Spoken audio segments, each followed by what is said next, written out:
Nate had strong opinions about how things should run. Meetings, parking lots, group chats, and the correct way to load a dishwasher. He wasn't bossy, he'd tell you. He was just right, constantly, exhaustingly, and at a great personal price, though.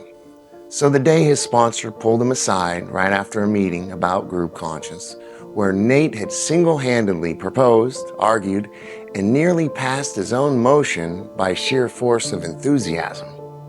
The sponsor said quietly, "Sometimes the good is the enemy of the best." Nate blinked. "My idea was good?" "Yeah," the sponsor said, "and the group's idea was better. You just couldn't hear it because you were too busy selling yours." That landed somewhere uncomfortable for Nate. He knew the second tradition, technically. Our leaders are but trusted servants. They do not govern. But between knowing it and living it, his inner chairman always seemed to retake the podium. Every time he walked into a group conscience with his mind already made up, he wasn't participating. He was running a one-man show and trying to call it democracy. Then his sponsor said the thing that rewired him. A loving God expresses himself through the group conscience.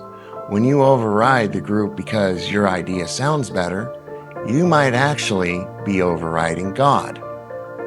He thought of Bill W., the co-founder of AA, who still needed the group to remind him.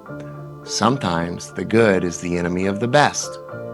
Now, if a man who started AA needed that check, what did that say about Nate with his 3-year sober and his very strong dishwasher opinions? So he started showing up with initiative and humility in the same room, combining responsibility with thankfulness, letting the group conscience be what it claimed. God talking through a circle of imperfect people who somehow, together, got it more right than any one of them could alone. And one night, watching a contentious group conscious slowly, messily, arrive at something beautiful, something nobody had walked in with, Nate leaned back in his folding chair and felt it land deep. Every drink he ever took, he took alone. Every decision that wrecked his life, he made alone. The best thing that ever happened to him walked through the door the day he finally stopped being alone. The group conscience wasn't a committee. It was proof.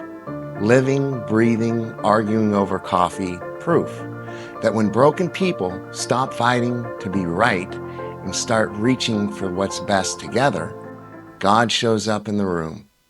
And that, Nate realized, was worth being mindful for. The story you just heard was written and based on today's daily reflection, Our Group Conscience. I'm Sam, a grateful alcoholic. I hope to catch you for another brand new story tomorrow morning. Thank you for sharing a warm cup of reflection with me this morning. I love you all and have a blessed day.